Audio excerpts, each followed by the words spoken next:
Yo, what's up, peoples? Avilo here. This is YouTube guide number 3, guys, of the 2023 guide series that I'm making. This game, I'm going to show you guys something that you're going to like a lot, I think. We're going to be going old school Ghost Mech. And I want to show you guys this game. We're going to go over this game, and I'm going to explain to you what this is. But basically, guys, old school Ghost... I may even try some of these games like this on stream tomorrow. Basically, for those of you guys that are learning how to play Mech, there's so many actual different Mech compositions that you can play. And this happens to be the oldest Mech composition in the book. Mass Siege Tanks, Hellions, Siege Tanks, Hellions, Vikings, and of course, Ghosts. So, this style of mech is what people did, including myself, in Wings of Liberty. People still, I mean, you can still do it now, but even I shifted away from this style because it's very, well, as it is, it's old school. It's a little bit slow. This style was really good when the game was quite new, to be honest. When the game was new. So you can see I'm opening up with the proxy here. I'm just going to speed through this game, guys, because the opening really is not important to the strategy that I use later in the game. But I went for a double barracks, I went for a Marauder proxy, built my command center. He actually didn't realize that I was going for this, and then this happens, which was unfortunate. He actually found the proxy. Base is under attack. And I managed to get a Marauder out, so we killed the Stalker there, running the Marine around. I did build a command center behind it, which is good. But yeah, the opener really didn't do too much damage. It could potentially force out an overreaction from him. Honestly, I like Proxy Marauder. I do quite a bit on stream even, and it works out pretty well usually. Base is under attack. You can see he just ran his all to my base. Now I'm opening again. I opened 2 racks here, and then I went into 2 factory starport. So I'm gonna be going for the Widow Mine drops, and yeah, as you're gonna see, guys, the main thing with old school Ghost Mech, there's a reason me and other people don't do it now, but also the other reason why I'm showing you this replay is because I had a really good defensive setup that you want to have in Legacy of the Void. You can see, like, look at this. I built a high ground bunker here. Bunker of the Natural. I'm even building a 3rd bunker. This might look weird, but this prevents you from dying to blink all-ins. And then you make tanks one at a time, Widow Mines one at a time. Unfortunately, I lose that bunker, or I almost did. Actually, I didn't lose it, never mind.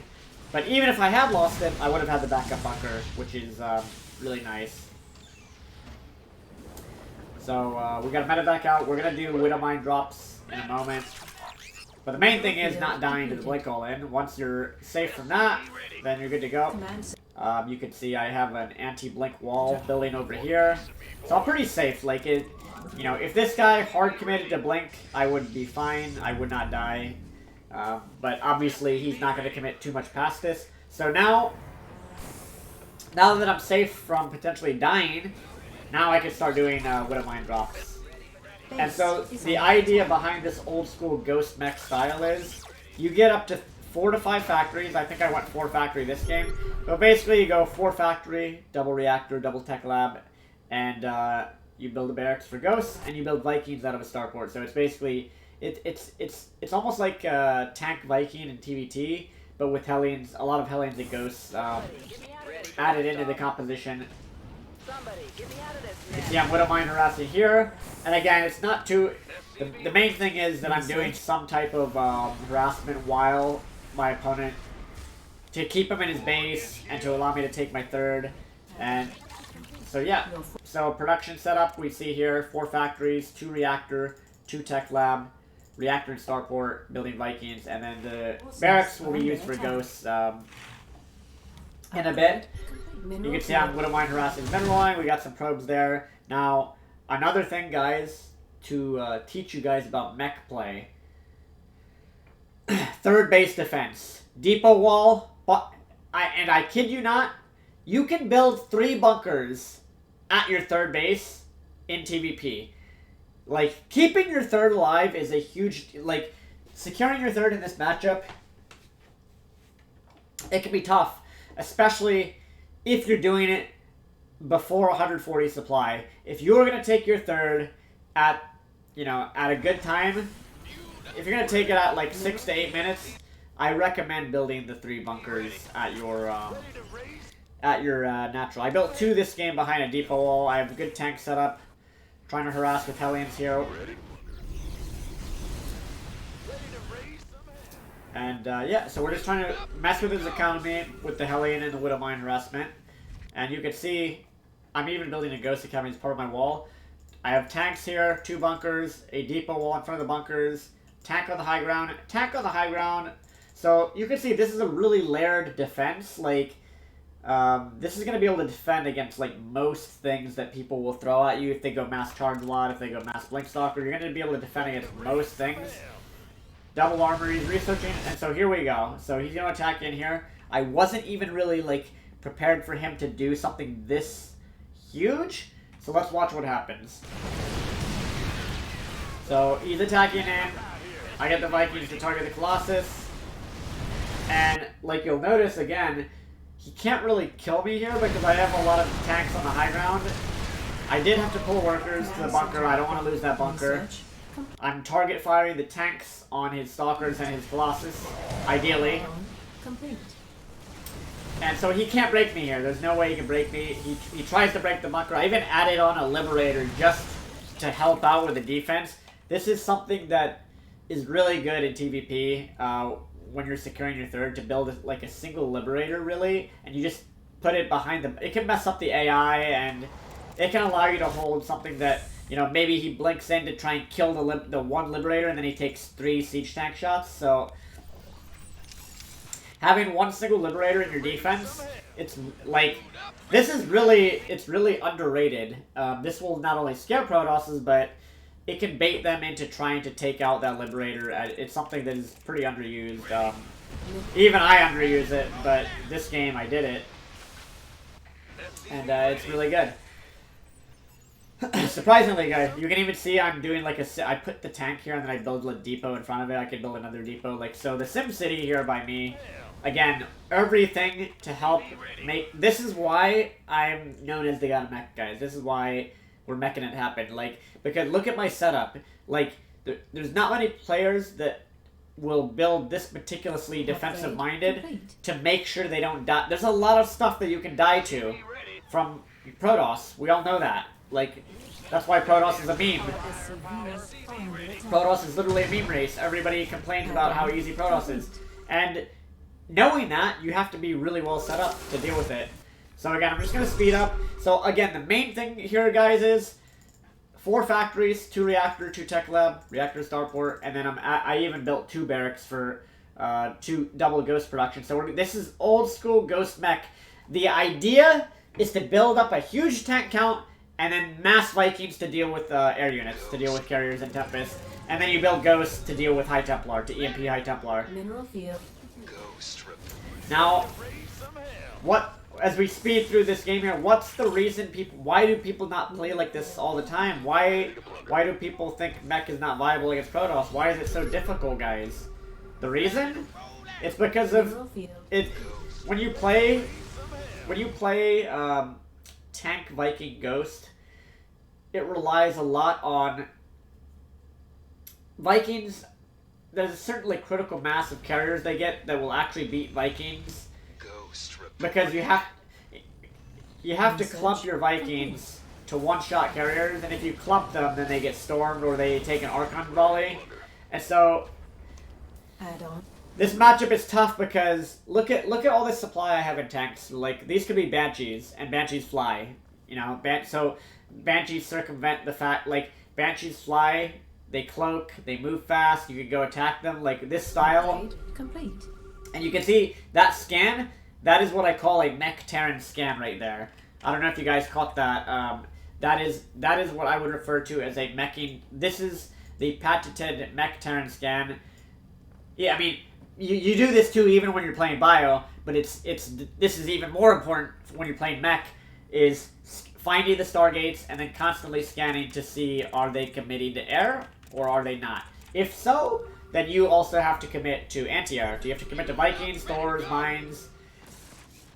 So you can see I'm building Vikings 4 at a time now. I have 2 reactor starports. Ready to plunder. And so what is the benefit of this style, guys? What is the benefit? I will say this is you're not gonna be able to turtle if you're just spamming Vikings. It's gonna be a little tougher because Vikings, you need to trade them. You need to trade the Vikings for carriers and air units, ideally. You can see I try to do some more Hellion Rust there. But yeah, like at this point, I'm throwing down orbitals, I'm getting nukes. I will say one benefit of this style is you can add nukes into your play. I EMP'd the High Templars here, that's what the ghosts are for. I picked off 2 carriers and a Colossus. Command center upgrade. I didn't move past that. But yeah, again, so I'm building Vikings 6 at a time now. It basically turns into a 10 vs 10 game where you need a lot of Vikings. And ideally you try and trade the Vikings without taking splash damage. So again, I have my tanks and Hellbats and Thors on 1, Vikings on 2, Ghosts on 3. That's how I hotkey this army. And you guys can actually see that at the bottom of your screen. If you see down here, you can see my first 3 hotkeys. My ground army is on 1, Vikings on 2, Ghosts on 3. Just a little tip there for how to hotkey your units. I'm just going to speed through this because, again, I just wanted to show you guys this game. And the main downside of what I'm doing is your army is very slow, it's immobile, the tanks, sometimes tanks are good, sometimes they're bad. I did get upgrades this game, so my units are heavily upgraded. And if you do play like this in Legacy of the Void, if you attempt to play this Ghost Mech style, you need your upgrades. Upgrades are so important. Siege tanks are kind of bad in general until you get a critical mass. And if that critical mass, if you have upgrades, then it's really, it's necessary. It really is necessary. You want your army to be, you want your tanks to get off as much damage in their initial volleys as humanly possible. I added on more starports, and now we're both maxed. So now we're gonna have an engagement. You'll notice I EMP the Archons, but I also EMP'd, I just want to show you the health bars real quick, I also EMP'd his carriers. So this is so important because now that his carriers have lost their shields, that makes it so the Vikings I have here, and you can see I have, what, 16, 20, 23 Vikings. I have 25 total, there's probably 2 over here, yeah.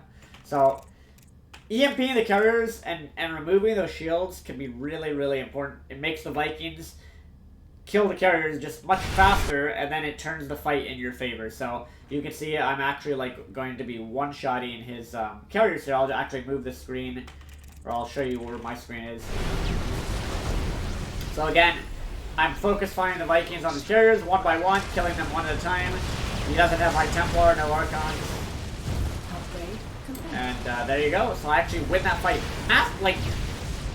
That's a massive fight there, and he GG's and leaves the game. So let's watch that fight again. I just want to show you that fight again because this, again, if you guys try this Ghost Mech style, again, the main things to keep in mind: 4 factories, 2 with reactors, 2 with tech labs, 4 Hellions at a time, 2 tanks at a time, and if I remember correctly, when I used to do this strategy a lot, I would only make 4 factories because I would have a reactor starport building Vikings, like very old school Wings of Liberty style production back when there were no Liberators in the game. And yeah, so 4 factories, 2 reactors, 2 tech lab, single starport to open, single barracks, and then you add on I added on 2 more reactor starports, and I added on a second barracks earlier on in the game as well. The main theme being You build up your tank count, keep your tanks alive. You build Hellions and Mines to harass their worker lines and do damage. You can see I killed 32 workers this game. Pretty good. And then also, so then you have... It's important that you have the starports available to start spamming Vikings. You don't actually have to build out of these guys. I would say if the opponent is going mass air, build, like if you see they're going carriers, start spamming Vikings so that you can, and then try and trade them for the carriers. You can definitely do that. But if they are not, I will say, if you notice they are not going carriers, if they are not going carriers, that's why I play the, you guys see me play it on stream. I play mass tech lab starports way more often than I do this style. This style, you can only choose between Liberators and Banshees. Or, sorry, Liberators and Vikings. You can't go... Like, it's difficult to add in mass Banshee and get a critical mass of Banshees because you don't have the tech lab starports. Since a lot of your production is in ground in factories. But with this style, if you see that they're not committing to Carriers or Tempest, you can go Liberators. You can build Liberators 6 at a time instead of Vikings. If you see that they're going only Archon, Stalker, Charge-Lot, or whatever, then you can actually... I would recommend you could even go Mass Liberator instead of Mass Viking. And I suspect, guys, a patch might drop tomorrow. Carriers are going to be weaker. They're going to be weaker next patch. I suspect the Mass Liberator could potentially come back into the metagame. The Mass Liberator answer to carriers, because Interceptors will have 10 less HP, and that is a huge deal. So maybe Liberator Slash will kill Interceptors quickly enough next patch. I don't know. We'll have to see. But anyways, I hope you enjoyed this guide about old school Ghost Mech. Try it out, guys. Try it on the ladder. I should probably start uploading these replays so that you guys actually have them as well. But yeah, I hope you enjoyed this old school Ghost Mech guide. I'm trying to post at least one video per day, guys, for January. So this is this guide, and he actually wasn't dead, but I guess he was demoralized to the point that, I had so much army left, he knew I was going to kill this base, and I guess he just didn't want to continue after he lost this army. So again, we'll just watch this fight. I mean, I made this look so easy, even I'm surprised watching the replay at how cleanly I won the fight. So after that, I think he left because he didn't have a gas bank, and he saw that I kept all my gas units live. Interestingly enough, my whole army is Vespian gas. Every unit, there's no Hellions. I just have a pure gas army, which is obviously what you want when you're playing mech. You want to get into a late game, pure gas army if you can. Trade out all your Hellions for gas units that are stronger. But yeah, anyways, I hope you enjoyed this guide. Let me know what you think in the comments, and let me know what you want for the next guide. And I will see you guys on stream tomorrow. I have another, I have some stuff up my sleeve for this weekend, and I'll let you guys know on stream tomorrow. But yeah, peace out, dudes. I will see you later. See you later, peoples.